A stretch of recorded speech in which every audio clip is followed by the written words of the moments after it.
దేవుని పరిశుద్ధ నామానికి మహిమ కలుగును గాక.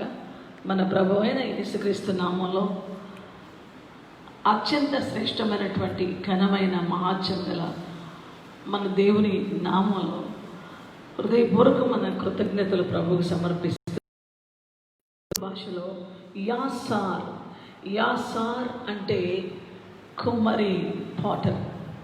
దేవుడు మన కుమ్మరి అయి ఉన్నాడు. యాసార్ హీబ్రూ భాషలో యాసార్ అనేటువంటి అద్భుతమైన నామం.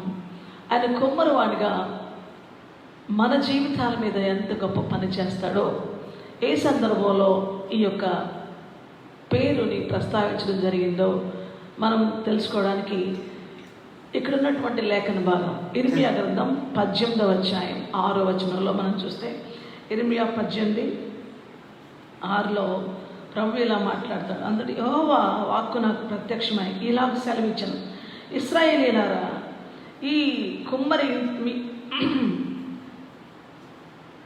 కుమ్మరి మంటికి చేసినట్లు నేను మీకు చేయలేనా? ఇదే యెహోవా వాక్కు. జిగటమన్ను కుమ్మరి చేతిలో ఉన్నట్టుగా ఇశ్రాయేలీయులారా, మీరు నా చేతిలో ఉన్నారు. కుమ్మరి చేతిలో జిగటమన్ను ఉంది, మీరు నా చేతిలో ఉన్నారు. ఈయన కుమ్మరి పనిని చేస్తున్నాడు. కుమ్మరిలాగా జిగటమన్ను లాంటి ఇశ్రాయేలీయుల జీవితాలని ఆయన ఏం చేస్తున్నాడో ఎంత గొప్ప మాట. మొదటి వచనం నుంచి మనం మరొకసారి ఈ లేఖనంలో 18వ అధ్యాయంలో ఉన్న మొదటి వచనం చూద్దాం. యెహోవా యొద్ద నుండి ఇర్మియాకు ప్రత్యక్షమైన వాక్కు, నీవు లేచి కుమ్మరి ఇంటికి పొమ్ము, అక్కడ నా మాటలు నీకు తెలియజేతును. లేచి కుమ్మరి ఇంటికి వెళ్ళగా వాడు తన సారె మీద పని చేయుచుండెను.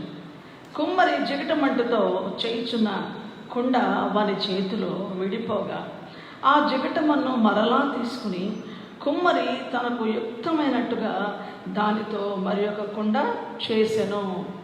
ఈ విషయాన్ని దేవుడు ఎంత చక్కగా ఇర్మియాతో మాట్లాడుతున్నాడు. నువ్వు వెళ్ళు, ఒకసారి ఆ కుమ్మరి చేసే పనిని జాగ్రత్తగా గమనించు. కుమ్మరి ఒక కుండ చేయడానికి పూనుకున్నాడు. అది తయారు చేశాడు, కానీ ఆ చేస్తున్నప్పుడు ఆ మట్టి ఆ కుమ్మరి చేతిలో విడిపోయింది. ఆ కుండ విడిపోయింది. మరలా అట్లా విడిపోయిందని పారవేయకుండా మరలా ఆ మట్టి తీసుకొని చక్కగా తయారు చేసి మరి ఇంకొక పాత్రని చేశాడు. అయితే నేను కూడా మీకు కూడా నేను చేసే పని ఏంటో తెలుసా? ఇక్కడ చూడండి, మీరు కుమ్మరింటికి వెళ్ళు, జిగటమన్ను కుమ్మరి చేతిలో ఎలాగా ఉందో మీరు నా చేతిలో అలా ఉన్నారు. దేవుడు ఎందుకు ఇలాంటి మాట వెళ్ళగా చెప్తున్నాడు? అక్కడ దేవుని యొక్క మనసు ఎలా ఉంది?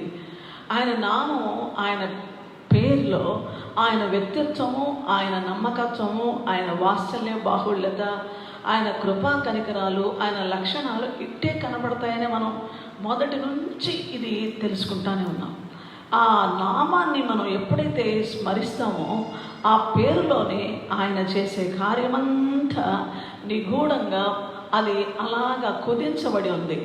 దాన్ని ఆయన చూడండి, కుమ్మరి అని పెట్టుకునే ఆ పేరులో కుమ్మరి వాని వలె మట్టి చేతులు పట్టుకుని ఆ మట్టిని చూడండి ఏమంటున్నాడో 7వ వచనం, దాన్ని పెళ్ళగించుటయు విరగొట్టుదుననియు, పెళ్ళగింతుననియు విరగొట్టుదుననియు, నశింపజేయుదుననియు, ఏదో ఒక జనమును గూర్చి కానీ రాజ్యమును గూర్చి కానీ నేను చెప్పి ఉండగా, ఏ జనమును గూర్చి నేను చెప్పితేనో ఆ జనము చెడుతనము చేయటం మానిన ఎడల నేను వారికి ఉద్దేశించిన కీడును గూర్చి సంతాపపడుదును. అసలు మరియు కట్టెదననియు నాటెదననియు ఒక జనమును గురించి కానీ రాజ్యమును గురించి కానీ నేను చెప్పి ఉండగా ఆ జనము నా మాట వినకుండా నా దృష్టికి కీడు చేసినట్లా దానికి నేను చేయదలచిన మేలును గురించి నేను సంతాపపడుదును. అసలు ఈ 2 మాటలు గమనిస్తే ఎవరి గురించి నేను ఏం చెప్తానో, పెళ్ళగించేస్తాను, విరుగొట్టేస్తాను, నశింపజేస్తాను అని దేని గురించి అయినా, ఏ జనమును గురించి అయినా నేను చెప్తే ఆ జనము వెంటనే భయపడి ఆ మాటకి ఆ జనము నేను చెప్పినట్లుగా ఆ జనము చెడుతనము చేయటం మానిన ఎడల వారు వెళ్ళినటువంటి వారి సొంత మార్గంలో నుంచి, ఆ చెడు మార్గంలో నుంచి వారు మనసు త్రిప్పుకొని ఆ చెడుతనము మానివేస్తే నేను వారికి చేస్తానన్న కీడు చేయను.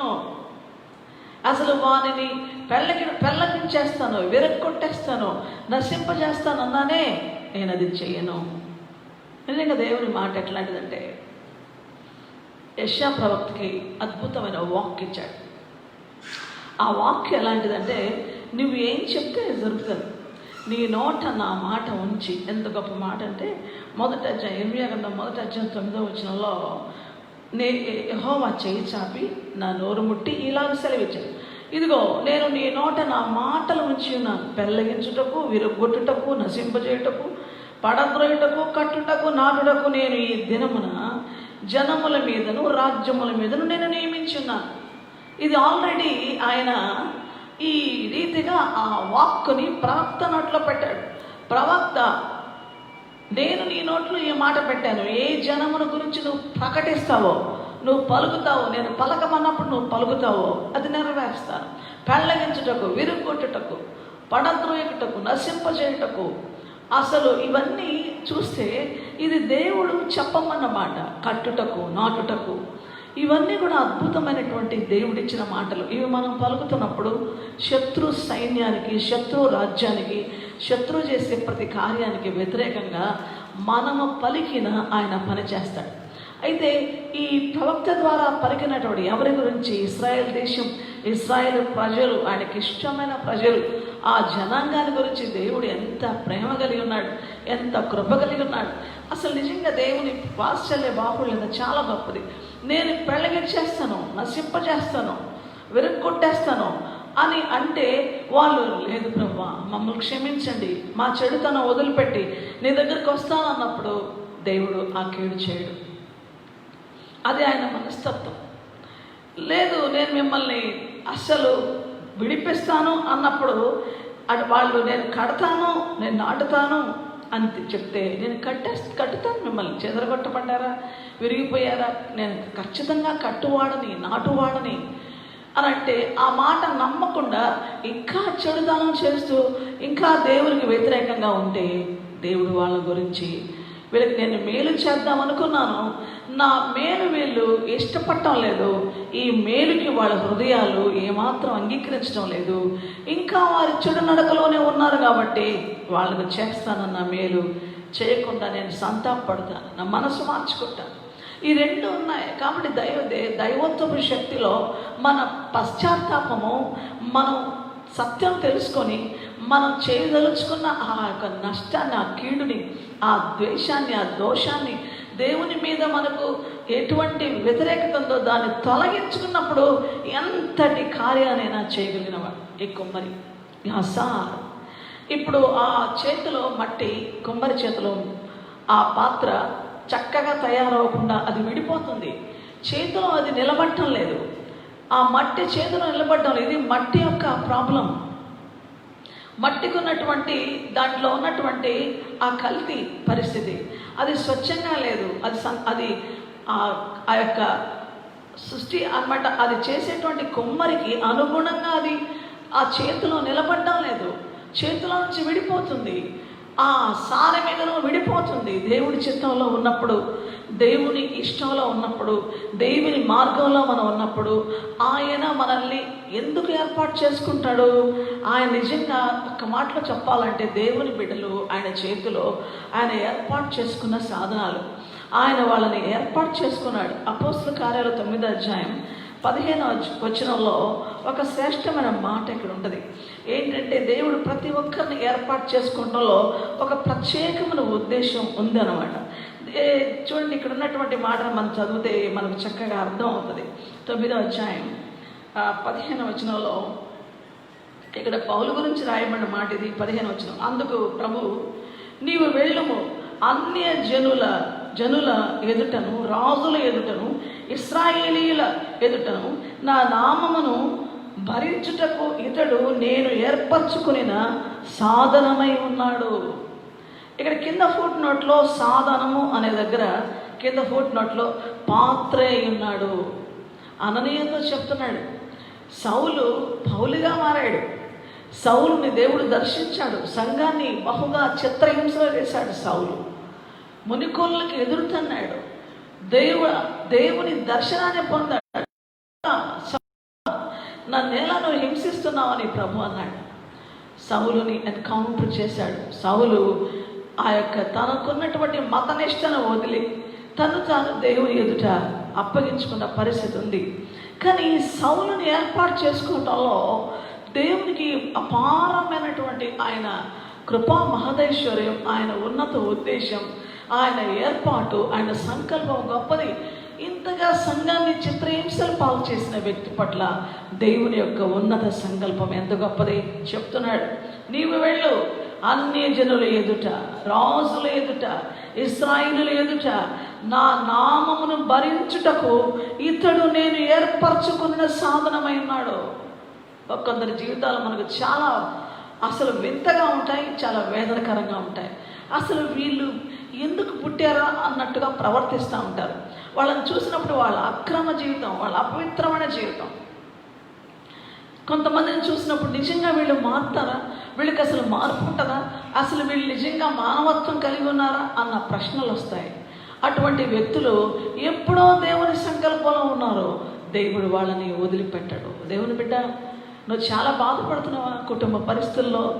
ఈ ఇంట్లో ఉండే వ్యతిరేక శక్తులు, అసలు ఈ బిడ్డ నేను ఎందుకు కన్నాను, ఈ వ్యక్తి నాకెందుకు, ఈ భర్త నాకెందుకు, ఇటువంటి భార్య నాకెందుకు, ఈ కుటుంబ సభ్యుడు ఇలా ఉన్నాడే, ఇతనికి మనస్సు ఉందా, అసలు మనిషేనా, అసలు ఈ రాక్షసత్వం ఏంటి, ఈ చిత్రహింసలు ఏంటి, అసలు చాలా నిరాశ పడిపోతున్న పరిస్థితులు. మానవుడి యొక్క జీవిత పరిస్థితి బహుభయంకరంగా కొన్ని జీవితాల్లో వ్యతిరేకంగా ఉన్నప్పుడు ఆలోచించాల్సిన విషయం, ఈ వ్యక్తి విషయంలో ప్రభా నువ్వేం తలంచున్నావో, ఈ వ్యక్తి నీ చేతిలో విడిపోతున్నాడు, ఈ స్త్రీ నీ చేతిలో విడిపోతుంది, నీ చేతికి రావటం లేదు, కుమ్మరి వారి చేతిలో ఒక మంచి పాత్రగా చేయాలని పూనుకున్న విడిపోతున్నారు, అయ్యో అనుకున్నప్పుడు దేవుడు ఎందుకు ఈ వాక్యాన్ని ప్రకటింపజేస్తున్నాడు, ఎందుకు దేవుడు తన కృపా మహదేశ్వరాన్ని ఇంకా కనుపరుస్తున్నాడు, ఎందుకు దేవుడు ఇంకా చాలా జాలి కనికరంతో వాళ్ళ వెంట ఆయన కృపాహస్తం చాపి అవిధేయులు దినమంతా ఎదురాడు వారి వైపు తన చేతులు చాపి, అవిధేయుల వైపు చేతులు చాపి ఎందుకు వేచి ఉన్నాడంటే ఆయనకి సంకల్పం ఉంది. ఒకరోజు ఆశ్చర్యపడేటువంటి రోజు వస్తుంది. ఇతనేనా, ఈ వ్యక్తి అయినా, ఈ స్త్రీ అయినా, ఈమెనా, ఈ బాలుడైనా, ఈ అమ్మాయినా, ఇంత భయంకరమైన ఈ వ్యక్తి ఈ బలమైన దేవునికి సాధనమైందా అని ఆశ్చర్యపడే రోజు వస్తుంది. అది దేవునిలో ఉన్న ప్రత్యేకమైన సంకల్పం. కొన్ని సందర్భాల్లో మనస్సు ముక్కలైపోతూ దుఃఖం వచ్చిన, ప్రభువా నీ సంకల్పం ఏదో ఉంది, నీ సంకల్పం ఉంది కనుక ప్రభువా ఈ వ్యక్తి నీ చేతిలో విడిపోకుండా కాపాడు, ప్రభువా విడిపోతున్న ఈ వ్యక్తి నూతన పాత్రగా మార్చు అని ప్రార్థన చేయాల్సిన బాధ్యత ఉంది. దేవుడు రెండు కోణాల్లో మనకు కనబడతా ఉన్నాడు. అద్భుతమైన విషయం ఇది. నువ్వు నిరాశపడుతున్నావా, నువ్వు బలహీనమైపోతున్నావా, నువ్వు చెదిరిపోయావా, నువ్వు ముక్కలైపోయావా, అసలు నీకు ఉనికి లేదా, వాయ్ నన్ను చూడు, నేను దేవుణ్ణి, నేను కట్టతాను, నిన్ను కట్టువాడను, నాటువాడను, నేను నాటుతాను, ఒక స్థిరమైన స్థానంలో ఉంచుతాను, నా కోసము నువ్వు ఎదిగి ఫలించే శ్రేష్టమైన వృక్షంగా చేస్తాను, నువ్వు ఆశీర్వాదకరంగా ఉంటావు, నిన్ను కడతానని దేవుని వాగ్దానాలు బోలుడు. ఈ వాక్యం ఎలాగ ప్రసారం అవుతుందంటే, ఈ వాక్యం ఎలాగ అందించబడుతుందంటే, అసలు నీ పడిపోయిన విడిపోయిన అయిపోయిన జీవితము తిరిగి నూతన పరుస్తాననేది దేవుని ఉద్దేశం. ఎవరైతే దానిని అంగీకరిస్తారో, అవును ప్రభువా ఇది సాధ్యమా ప్రభువా, అవునా ప్రభువా అయితే నువ్వు చేస్తావని నమ్ముతున్నానని హృదయం తెరిస్తే ఖచ్చితంగా నూతన పరుస్తాడు. కానీ నేను ఎంతమందిని ఎవరినైతే కడతానన్నానో, ఏ రాజ్యాన్ని, ఏ జనాంగాన్ని, వాళ్ళు నా మాట వినకపోతే వాళ్ళకి చేస్తానన్న మేలు నేను చేయడానికి నా మనసు మార్చుకుంటాను అంటున్నాడు. ఎన్ని సందర్భాల్లో ఎన్నిసార్లు గద్దించినను లోపడకపోతే హఠాత్తుగా వాళ్ళు దేవుని చేతిలో నుంచి దూరం అయిపోతారు, నశించిపోతారు. కాబట్టి దేవుని వాక్యం ఎప్పుడు కూడా చాలా అవకాశాలు ఇస్తూ ఖచ్చితంగా నీ జీవితాన్ని పట్ల నాకు ఒక సంకల్పం ఉంది. అననీయ భయపడొద్దు, ఈ సౌలును చూసి భయపడొద్దు. ఇతను రాజుల ఎదుట, ఇదిగో అన్ని జనుల ఎదుట, నా ప్రజల ఎదుట నేను నా నామాన్ని భరించే సాధనంగా ఉంటాడు. చూడు, ఇది నా పౌలు భక్తుని జీవితం ఎంత బలమైన, అద్భుతమైన, ఆశీర్వాదకరమైన పాత్రగా మారాడు. అందుకే ప్రతి వ్యక్తిగత జీవితంలో, ప్రతి వ్యక్తి విషయంలో, యేసు ప్రభువు నమ్ముకున్న ప్రతి బిడ్డ జీవితంలో దేవునికి ప్రత్యేక సంకల్పం ఉంది. అన్నెసెసరీగా, అనవసరంగా దేవుడు వాళ్ళను ఉంచడు. వాళ్ళ పట్ల ఒక గొప్ప ఉద్దేశాన్ని కలిగి ఉన్నాడు. నువ్వు ఎవరిని తక్కువగా ఎంచుకోవద్దు, నువ్వు ఎవరిని తీసి అవతల పాడేసి వాళ్ళదేందని అనుకోవద్దు. వారి వెనక ఉన్న ఆయన సంకల్పాలు చాలా గొప్పవి. ఒకవేళ వాళ్ళు గ్రహించకపోతే నష్టపోతారు, వాళ్ళు తృణీకరిస్తే నష్టపోతారు, వాళ్ళు తృణీకరించి వాళ్ళు చెడుతనాన్ని మానకుండా ఉంటే నష్టపోతారు. ఆయన యాసార్ హీస్ మై పాటర్, ఆయన నా కుమ్మరి, ఆయన చేతిలో నేను విడిపోకుండా ఉండే మట్టిగా ఉంటాను. ఆయనలో ఉన్న గొప్ప విషయం, ప్రతి పాత్ర ఆయనకి ఇష్టమైన పాత్రగా చేసుకోవడానికి, ఆయన పాత్రల విషయంలో కూడా దేవుని కృప ఎంత గొప్పదో. రోమాపత్రిక 9వ అధ్యాయంలో 21వ వచనంలో, ఒక ముద్దలో నుండి ఒక ఘటమునకు అంటే ఒక ఘటము ఘనతకును, ఒక ఘటము ఘనహీనతకును చేయుటకు మట్టి మీద కుమ్మరవానికి అధికారం లేదా? చూసారా? ఒక ముద్దలోనే ఒక ముద్ద తీసుకున్నప్పుడు ఒక పాత్ర ఘనతకు, ఒక పాత్ర ఘనహీనతకు చేయడానికి మట్టి మీద అధికారం లేదా? కుమ్మరికి ఉంది. అలాగే దేవుడు తన ఉగ్రతను అగపరచుటకు, తన ప్రభావమును చూపుటకు ఇచ్చయించిన వాడే నాశనముకు సిద్ధపడిన ఉగ్రతా పాత్రమైన ఘటములను, నాశనమునకు సిద్ధపడిన ఉగ్రతా పాత్రమైన ఘటాలు, ఆ ఉగ్రతా పాత్రమైన ఘటాలు ఆల్రెడీ నాశనానికి సిద్ధమయ్యాయి. కానీ దేవుని ప్రేమ చూడండి, అక్కడ ఏం రాయబడిందో, నాశనమునకు సిద్ధపడిన ఉగ్రతా పాత్రమైన ఘటములను ఆయన బహు దీర్ఘ శాంతముతో సహించిననేమి. ఇది God's love, long suffering God. దేవుడు ఇది ఆల్రెడీ నాశనానికి సిద్ధపరచబడింది. నాశనం అయిపోవడానికి విపరీతమైన చేష్టాలు చేస్తున్నారు వాళ్ళు. నాశనకరమైన దుర్మార్గపు కార్యాలు జరిగిస్తూ ఉంటే కూడా దేవుడు దీర్ఘశాంతంతో సహిస్తున్నాడు. ఒక్కోసారి అంట దేవుడు ఇట్లా సహిస్తున్నాడు అండి వీళ్ళని. ఎలా సహిస్తున్నాడు? మనం సహించలేకపోతున్నామే. ఈ దుర్మార్గుల్ని ఎంత సహిస్తున్నాడు అంటే అది ఆయనలో ఉన్న గొప్పతనం. ఎంతో కాలంగా దీర్ఘశాంతంతో ఆ నాశనానికి, ఉగ్రతకు, దేవుని ఉగ్రతకు చోటిస్తున్నటువంటి వారిని కూడా ఓర్చుకునేటువంటి దేవుని ప్రేమ ఈ కుమ్మరిది. ఏమైనా కొద్దిగైనా, కొంచెమైనా ఈ లాస్ట్ టైంలో, అందుకే ఆ దొంగ ఆ చివరి ప్రాణం పోయే సమయం వరకు కూడా దేవుడు వేచి ఉన్నాడు అతని గురించి. ఎన్ని భయంకరమైన కార్యాలు చేశాడో, లాస్ట్ ప్రాణం పోయే టైంలో, యేసు నీ రాజ్యంతో కూడా నేను వచ్చినప్పుడు నన్ను జ్ఞాపకం చేసుకో అన్నప్పుడు ప్రభు విడిచిపెట్టలేదు. దేవుని దీర్ఘశాంతం నీ రక్షణ కోసమే, దేవుని దీర్ఘశాంతం నీ మార్పు కోసమే, దేవుని దీర్ఘశాంతం నీవు ఎంతో కాలం అయిపోయింది, ఎన్నో రీతులుగా దేవుడు నీ కోసం ఎదురు చూస్తూనే ఆయన కుమ్మరి. ఆయన ప్రేమ అంత గొప్పది. కాబట్టి కరుణాపాత్రమైన ఘటములను ఎలాగ ప్రేమించాడో, ఉగ్రత పాత్రమైన ఘటాల కోసమో, అంటే దేవుని ఉగ్రతగా సిద్ధంగా ఉన్న వారిని కూడా కనికరించడానికి సిద్ధంగా ఉన్న దేవుడు. కానీ ఆయన ఇచ్చిన టైం అయిపోతే ఎంతో కాలంగా చూస్తున్నాడు. ఇక నైనా ఒకవేళ ఈ క్షణంలోనైనా ఆ బిడ్డ, తండ్రి నన్ను జ్ఞాపకం చేసుకో, క్షమించంటే క్షమించడానికి సిద్ధంగా ఉన్నాడు. ఎంత గొప్ప దేవుడు ఆయన. కాబట్టి దేవుని యొక్క కృప ఎంత గొప్పది. మరియు మహిమ పొందుటకు ఆయన ముందుగా సిద్ధపరిచిన కరుణాపాత్ర ఘటముల ఎడల, అనగా యూదుల్లో నుండి మాత్రమే కాక అన్ని జనుల్లో నుండి ఆయన పిలిచిన మన ఎడల తన మహిమైశ్వర్యము కనుపరచవలనన్ననేమి. యూదుల్లోనే కాదు, కరుణాపాత్ర మాత్రమైన ఘటాలు యూదుల్లో నుండేనే కాదు, అన్యజనులైన మనలో మన పైన కూడా తన కనికరాన్ని చూపించి తన మహిమైశ్వర్యాన్ని పొయ్యాలని ఇష్టపడుతున్న దేవుడు. ఎంత అద్భుతంగా ఉందో ఈ మాట. వాగ్దాన నిబంధనలు వాళ్ళవి, దేవుడు వాడివాడు. యేసుక్రీస్తు ప్రభు ఆ వంశం, యూదా వంశంలో పుట్టాడు, రక్షకుడుగా పుట్టాడు, దేవుడిగా పుట్టాడు. అద్భుతాలవి, అద్భుతకరమైన ఆ ధన్యకరమైన జీవితాలు వాళ్ళవి. ఇశ్రాయేలీయులు వాళ్ళు తృణీకరించారు. కానీ అన్యజనుల పట్ల దేవుని కనికరం ఎంత గొప్పదో తెలుసా? వారికి మహిమైశ్వర్యం ఇస్తాను, కరుణాపాత్రమైన ఘటాలుగా నా మహిమైశ్వర్యం వాళ్ళకి ఇవ్వాలనుకున్నాను, వాళ్ళకి ఇవ్వాలనుకున్నాను. కానీ అన్యజనుల్లో ఉన్న వారు కూడా ఈ కరుణ పొందుకోవడానికి, కృప పొందుకోవడానికి, వారు కూడా నిజ రక్షకుడిని యేసుక్రీస్తు ప్రభువుని అంగీకరించడానికి ఆహ్వానం పలికాడు ఆయన. ఈరోజు నశించిపోచిన ఆత్మను రక్షించడానికి, నశించిన దాన్ని వెదక రక్షించడానికి వచ్చిన ప్రభు పాపులను, సుంకరులను, అన్యజనులను, యూదులనేమి యూదేతరులనేమి అందరినీ రక్షించడానికి యేసుక్రీస్తు అందరికీ ప్రభువుగా సౌలుని పౌలుగా మార్చి, పౌలు అన్యజనులకి అపోస్తలుడిగా సర్వ లోకానికి సువార్త ప్రకటించడానికి తన శిష్యుల్ని పంపించాడు. భారతదేశానికి తోమాని పంపించాడు. దేవుని బిడ్డలారా, ఈరోజు మనం ఆయన బిడ్డలమయ్యాం. ఎందుకంటే దేవుని మహిమైశ్వర్యం ఈ ఘటాల్లో, ఈ కొండల్లో, ఈ ఉగ్రతా పాత్రమైన జీవితాలని కరుణాపాత్రమైన జీవితాలుగా మార్చడానికి ఆయన ఎంత సంకల్పం చేశాడు.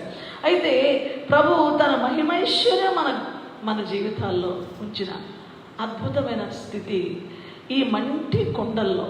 ఎంత గొప్ప మాట! ఆయన చేతులతోటి చేయబడినటువంటి ఈ జీవితాల్ని, ఆయన నిర్మించిన ఈ జీవితాల్ని, ఆయన రక్తంతో విమోచించిన ఈ జీవితాల్ని ఆయన మహిమైశ్వర్యంతో నింపేటువంటి ఘటములుగా, కుండలుగా మన జీవితాల్ని మలచడంలో ఈ కుమ్మరి పాత్ర ఎంత గొప్పది. దేవుని బిడ్డలారా, దేవుని వాక్యంలో ఉన్న ఈ మాటలు చాలా ఆశ్చర్యకరంగా, సంతోషంగా ఉంటాయి. గమనించండి, 2 కొరింథీ పత్రిక 4వ అధ్యాయం 7వ వచనంలో, అయినను ఇది ఆ బలాధిక్యము మామూలమైనది కాక దేవునిదై ఉండునట్లు మంటి ఘటములలో ఈ ఐశ్వర్యము మాకు కలదు. ఒకసారి ఆలోచిద్దాం. మనంతా ఎవరు? ఆ కుమ్మరిని ఎందుకు చూపిస్తున్నాడు ప్రవక్తకి? కమాన్, ఈ కుమ్మరి చేతిలో మట్టి ఎలా ఉందో నా చేతిలో మీరు అలానే ఉన్నారు. జిగటమన్ను, ఈ జిగటమన్ను, ఈ మంటిలో నుంచి పుట్టిన మనుషుల్ని ఆయన మహిమైశ్వర్యంతో నింపేవారుగా తన శిలువ రక్త ప్రభావంతో మన కోసం బలి అయి మన పాప పరిహారం నిమిత్తమై ఆయన కూడా మంటి శరీరాన్ని, మంటి రూపాన్ని ధరించి, మట్టి మానవుడిగా ఈ లోకంలో జన్మించి, తను కూడా ఈ మట్టి స్వరూపాన్ని ధరించి ఈ మట్టిని, ఈ విడిపోయే మట్టిని, ఈ పనికిరాని మట్టిని బహుబలమైనటువంటి మహిమైశ్వర్యాన్ని కలిగిన మంటి ఘటముగా మార్చాడు.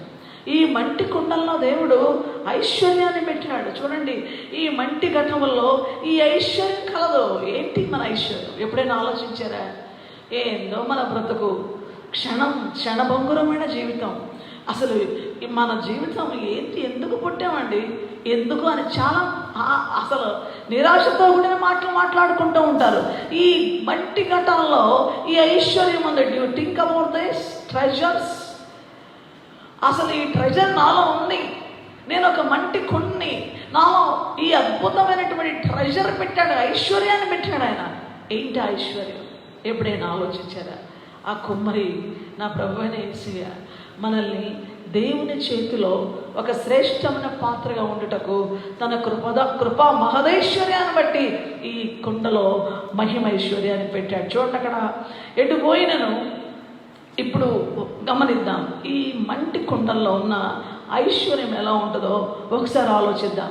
8వ వచనం, ఎటుపోయినను, 2 కొరింథీ పత్రిక 4:8, ఎటుపోయినను శ్రమ పడుచున్నను ఎరికించబడివారము కాము. ఇది ఐశ్వర్యముని ఈ రోజైనా తలంచారా? ఎటుపోయినను, ఈ కాలం కరోనా కాలం, భయంకరమైన కష్టకాలం, అనేక రీతులుగా ఇరికించబడే పరిస్థితులు. ఎటుపోయినను శ్రమపడుచున్నను ఇరికించబడి వారము కాము. అపాయములో ఉన్నను కేవలము ఉపాయము లేని వారం కాము. మనల్ని ఇరికించాలని, మన పేరు చెడిపోయినట్టుగా చేయాలని, చెడ్డదిగా చేయాలని, మన పేరు కొట్టేయాలని, మనల్ని అవమానపరచాలని, నిందించి దూషించి మనకు రావాల్సిన మేలు జరగకుండా వ్యతిరేకంగా రకరకాలైన శ్రమలు తెచ్చిపెడతాడు శత్రువు. కానీ మనం ఆలోచించడం లేదు. ఆలోచిస్తే ఏమనుకుంటున్నావు, ఇక్కడ ఐశ్వర్యం ఉంది, నీవు దిక్కులేని పేదవాడు, దరిద్రుడివి, నాలో ఉన్న ఐశ్వర్యము నీలో లేదు. అందుకే 1 యోహాను 4:4 చిన్నపిల్లలారా మీరు దేవుని సంబంధులు, మీలో ఉన్నవాడు లోకములో ఉన్నవారి కంటే గొప్పవాడు కనుక మీరు వారిని జయించి ఉన్నారు. Victory is yours, treasures are yours. You are the treasure container. నువ్వెవరో తెలుసా? ఆ ట్రెజర్ నీలో ఉంది. అసలు నీవు మట్టికుండవే, కానీ మహిమైశ్వర్యం నీలో ఉంది. నీలో ఉన్న ఐశ్వర్యాన్ని గురించి నువ్వు ఆలోచించకుండా చింతిస్తావెందుకు, దిగులు పడతావెందుకు, దిగజారిపోతావెందుకు? ఈ మట్టి కుండలో ఉన్న ఐశ్వర్యము నువ్వు శత్రువా శ్రమ పెడుతున్నా, ఎటువైపు వెళుతున్నా ఇదేంటి శ్రమలండి. ఇరికించబడాలని ఎన్ని చేసినా ఇరికించబడవు. ఆమేన్. దేవునికి మహిమ కలుగును గాక. అపాయములో ఉన్నను ఉపాయము, కేవలం ఉపాయము లేని వారము కాము. ఆ అపాయములో ఏ అపాయము మనకు సంభవించదని వాగ్దానం ఉంది.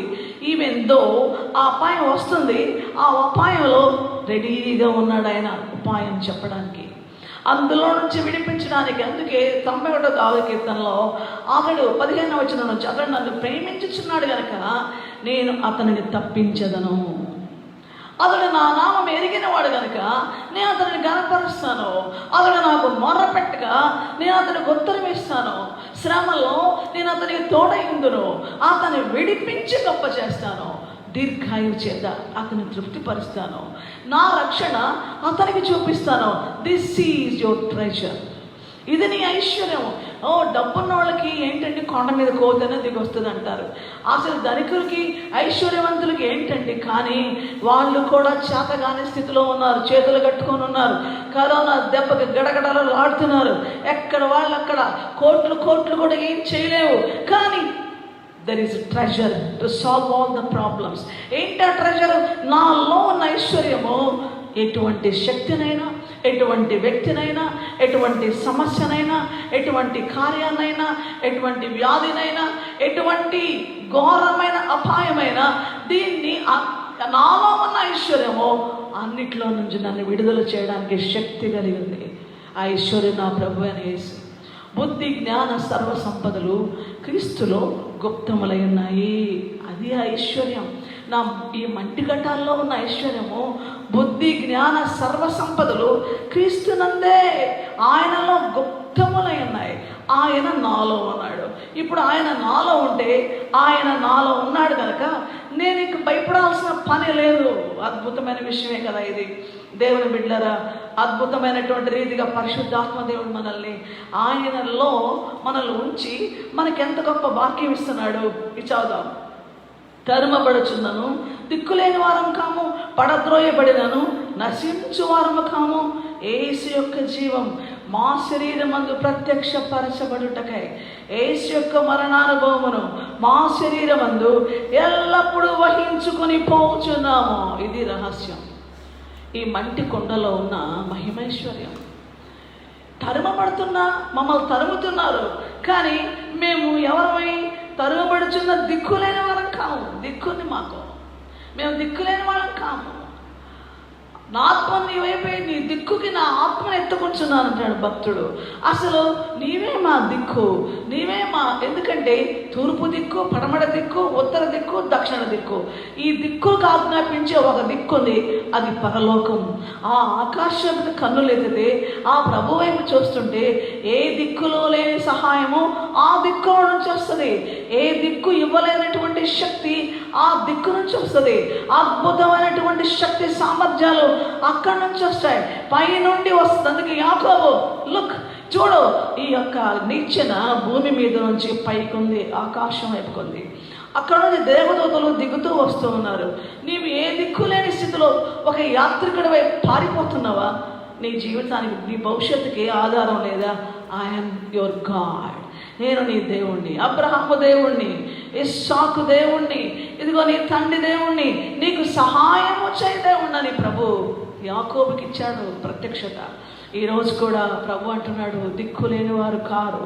కాబట్టి ఈ ఐశ్వర్యము, అందుకే పడద్రోయబడినను నశించే వాళ్ళని ఎంత పడద్రోసేసామండి, వాళ్ళు సెటల్ అండి, వాళ్ళు పడిపోవాలండి అని రకరకాల నేను పడద్రోయాలని పూనుకున్నా నశించే జీవితం కాదు. పడద్రోసే వాళ్ళు పడిపోతారేమో కానీ, పడద్రోసిన వారు నశించిపోతారేమో కానీ, ఈ పాడు ప్లాన్లు వేసిన యుక్తులతో భయంకరమైనటువంటి ప్లాట్స్ వేసి దేవుని బిడ్డల్ని కింద పడేయాలని చూసేవాళ్ళు వాళ్ళు కింద పడతారేమో కానీ, హామాను మొర్దెకైని కింద పడేయాలని, యూదులను సర్వనాశనం చేయాలని తెల్లవారే వచ్చాడు. ఎవరు లేని సమయంలో రాజు దగ్గరికి ప్లాన్ తీసుకొని వచ్చాడు. ఉరికంబం సిద్ధపరిచి వచ్చాడు. నీతిమంతుడైన అసలు ఆ నీతి గల ఆ నీతితోటి మరి యథార్థంగా ఉంటూ నేను యూదుడిని కాబట్టి దేనికి ఎవరికి దాసోహం కానంటూ నిలబడిన మొర్దెకైకి వ్యతిరేకంగా హామాను వచ్చాడు. కానీ మొర్దెకై పక్షాన దేవుడు రాత్రంతా రాజుతో ఉన్నాడు, రాజును సిద్ధపరుస్తూ ఉన్నాడు. అపాయం తెల్లవారు వస్తుంది, అద్భుతమైన సహాయము రాత్రి సిద్ధమైంది, అపాయము తెల్లవారి సిద్ధమైంది. అసలు భయంకరంగా ఆ యొక్క ఉరికమ్మం పెట్టి వచ్చాడు. కానీ దేవుడు ఎప్పుడో వాని అంతాన్ని సిద్ధం చేశాడు. దేవుని బిడ్డ, నువ్వు ఎవరికి భయపడుతున్నావు? దేనికి భయపడుతున్నావు? అసలు నీవెవరో మర్చిపోయావే. ఆయన చేతులు, ఆయన కుమ్మరి, ఆయన యోగ్యమైన పాత్రగా చేశాడు, అర్హమైన పాత్రగా చేశాడు. ఆయన ఎటువంటి పాత్రగా చేశాడో తెలుసా? ఆ మాటను ఆలోచిస్తే కూడా చాలా సంతోషంగా ఉంటుంది. ఆయన నామ మహిమ కొరకు ఈ దినాన మన జీవితాలు ఆయన చేతిలో ఉన్నాయి. 2 తిమోతి పత్రిక 2వ అధ్యాయం 21వ వచనం. ఎవడైనను అంటే ఇక్కడ 20వ వచనం నుంచి, గొప్ప ఇంటిలో వెండి పాత్రలు బంగారు పాత్రలు మాత్రమే కాక కర్రవియు మంటివియు కూడా ఉండును. వాటిలో కొన్ని ఘనతకు కొన్ని ఘనహీనతకు వినియోగపరచబడును. ఎవడైనా వీటిలో చేరక తన్ను తాను పవిత్రపరచుకునిన ఎడల వాడు పరిశుద్ధపరచబడి యజమానుడు వాడుకొనుటకు అర్హమైన ప్రతి సత్కార్యమునకు సిద్ధపరచబడి ఘనత నిమిత్తమైన పాత్రగా ఉండును. అసలు బోళ్ళు ఉన్నారు, గొప్ప గొప్ప వాళ్ళు ఉన్నారు, రకరకాల ఆధిక్యతలు కలిగిన వ్యక్తులు ఉన్నారు లోకంలో. వాళ్ళ ఆధిక్యతలు, అర్హతలు, ఘనతలు బోళ్ళు ఉన్నాయి. లేని వాళ్ళు ఉన్నారు, ఉన్నవాళ్ళు ఉన్నారు, కలవారు ఉన్నారు, లేమిలో ఉన్నవారు ఉన్నారు. బట్ వాటిలో చేరక అసలు తను తాను పవిత్రపరచుకుంటూ ఈ లోక వ్యవహారాల్లో, ధనధాన్యాలు, ఈ లోకపు ఆధిక్యతల్లో అవన్నీ మనిషి గొప్పతనానికి, కానీ యజమానుడు వాడుకోవటానికి అర్హత అనేది వీటిని మించింది. ఎవరి చేతిలో ఉంటే, ఏ వ్యక్తి చేతిలో ఉంటే ఘనత, ఎవరు సృష్టించారో ఆ సృష్టికర్త చేతిలో ఉంటే, ఐశ్వర్యం చేతిలో ఉంటే, మనుషుల్లో ఉన్న అందచందాలు, పేరు ప్రఖ్యాతులు, ఈ లోక సంపదలు, రకరకాల వ్యవహారాలతో మనుషులు వాటికి అప్పగించుకునేటువంటి పాత్రలు ఉన్నాయి. అవి వెండి బంగారం విలువైనగా కనబడుతున్నాయి. కానీ యజమానుడి చేతిలో అర్హంగా ప్రతి సత్కారానికి వినియోగించేటువంటి ఘనమైన పాత్ర ఎక్కడుంది? వాటిలో లేదు, వాటికి వేరే. అందుకే మీరు మీ రక్షణ కార్యం ఏంటి తెలుసా? ఈ తరమ వారికి వేరే రక్షణ పొందండి. మూర్ఖులైన వక్రజనముకు వేరే, తమ ఇష్టానుసారంగా తమ జీవితాలను నాశనం చేసుకుంటున్న వారికి వేరే రక్షణ పొందండి. నువ్వు వేరుగా ఎప్పుడైతే ఉంటావో, నువ్వు ఎప్పుడైతే ఆ కల్మషంతో, ఆ పాపిష్టి బ్రతుకుతో కలవో, అప్పుడు నీ ఆత్మీయ జీవితము ప్రభువుకి ఇష్టమైన ఘనమైన పాత్ర, యజమానుడు వాడుకొనుటకు అర్హమైన. ప్రభువా, నిజంగా నన్ను వాడుకోవటానికి నీకు అర్హత నాకు, నేను నా చదువా, నా అందచందాలా, నా ఆధిక్యతలా ఏంటి ప్రభు అంటే కాదు. ఆ పాపిష్టి బ్రతుకు బ్రతకకుండా, ఆ మాలిన్యం నిన్ను అంటకుండా, వాటిలో చేరకుండా. అందుకే భక్తికున్న నిర్వచనం చాలా గొప్పది. భక్తిలో ఉండే నిర్వచనంలో మనం ఆలోచిస్తే ఏంటి భక్తి? యాకోబు పత్రిక 1వ అధ్యాయంలో అద్భుతమైన మాటలు ఉన్నాయి. ఇక్కడ 18వ వచనంలో, ఎవడైనా నోటికి కళ్ళెం పెట్టుకొనక తన హృదయము మోసపరుచుకొంచు భక్తి గల వాడిని అనుకొనని ఎడల వాని భక్తి వ్యర్థమే. తండ్రి అయిన దేవుని ఎదుట పవిత్రమును నిష్కలంకమునైన భక్తి ఏదనగా దిక్కులేని పిల్లలను విధవరాండును వారి ఇబ్బందిలో పరామర్శించుడియు ఇహలోక మాలిన్యము తనకు అంటకుండా తన్ను కాపాడుకోవడమే భక్తి. ఇటువంటి భక్తి ఘనత, ఆ భక్తి గల జీవితం అనేది యజమానుడు వాడుకోవటానికి అర్హమైన పాత్ర. ఆయనలాగా జాలి కనికరముతో దిక్కులేని వారిని, దీనుల్ని ఆదరిస్తూ పరామర్శిస్తూ వారి సాయం చేస్తూ సేమ్ టైం లోక మాలిన్యం అంటకుండా తను తాను కాపాడుకోవటంలో దేవుని ఎదుట, తండ్రి అయిన దేవుని ఎదుట భక్తి. ఇటువంటి భయము కలిగినటువంటి భక్తి భయముతో ఆరంభమవుతుంది. ఏ భయముతో? దేవుని ఎందలి భయముతో. దేవుని భయముతో ఆరంభమైన ఈ భక్తి తండ్రి అంగీకారానికి, ఆమోదానికి గురి అవుతుంది. ఆయన ఆమోదిస్తాడు. అటువంటి పాత్ర సత్కార్యానికి, ప్రతి సత్కార్యానికి. కాబట్టి పరిశుద్ధమైనటువంటి పాత్ర అది. ఆ పరిశుద్ధమైన యేసుక్రీస్తు రక్తములో కడుగబడిన పరిశుద్ధమైన పాత్రని దేవుడు ప్రతి సత్కార్యానికి వాడుకోవడానికి. సత్కార్యం ఎక్కడ? ఆయన ఘనమైన ఆయన రాజ్యములో, ఆయన మహిమార్థమై, ఆయన సువార్తలో, ఆయన పరిచర్యలో, ఆయన చిత్తములో వేసే ప్రతి అడుగులో, ప్రతి కార్యములో ఈ ఘనత ఆ పాత్రకి దేవుడు దయచేస్తాడు. దేవుని బిడ్డలారా, ఇది చాలా అద్భుతమైనటువంటి విషయం. అందుకే దేవుడు యజమానుడు వాడుకున్నటకు అర్హమైన పాత్ర అని అంటూ ఉన్నాడు. చాలా గొప్ప విషయం కదా. అంటే దేవుని ఉద్దేశం కూడా మరి యోహాను సువార్త 2వ అధ్యాయంలో మనం చూస్తే ఖాళీగా ఉన్నాయి ఆ పెళ్లిలో, ఆ కానాలో. వాటి వైపు చూశాడు. ఈరోజు ఎవరు పట్టించుకోలేని పాత్రల వైపు చూస్తున్నాడు. నిన్ను ఎవరు పట్టించుకోవట్లేదు, నీకెవరు ఏ పని ఇవ్వటం లేదు, ఎవరు నిన్ను వాడుకోవటం లేదు, ఎవరు నిన్ను అర్హత నీకు ఇవ్వడం లేదు, నువ్వు అర్హమైన వ్యక్తి అనడం లేదు. అసలు నీవు ఎవరి లెక్క లేకుండా ఒక మూల పారవేయబడిన ఖాళీ కుండగా, అంత ఘనమైన వివాహంలో రకరకాలైన పాత్రలు నిండా ఆహార పదార్థాలు ఉన్నాయి. అందరూ దృష్టి వాటి మీద ఉంది. కానీ మూల పారవేయబడి శుద్ధీకరణ ఆచారం నిమిత్తమే అందులో అది వాడబట్టానికి అర్హమైన పాత్రగా ఉండాలని దాంట్లో నీళ్లు పోసి వాడుకోకుండా అక్కర్లేదని పారవేశారు. ఆ పారవేయబడినటువంటి ఆ పాత్ర వైపు ఎవరు దృష్టి పడింది? నా ప్రభు దృష్టి పడింది. ఈరోజు కూడా నీవు ఇంటికి అక్కర్లేదా?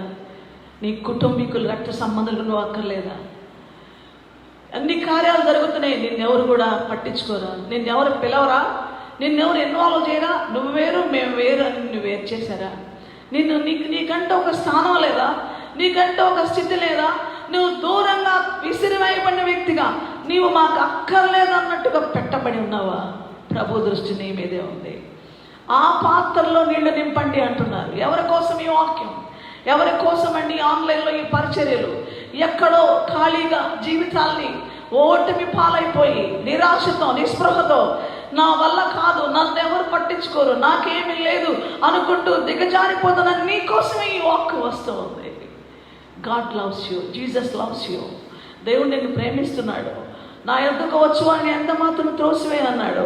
నాకు అనిపిస్తుంది ఆ స్పెషల్, ఆ ప్రేమ, ఆ దృష్టి, ఆ కుమ్మరి, ఆ తండ్రి, ఆ ప్రభు, ఆ ప్రాణ ప్రియుడుకున్న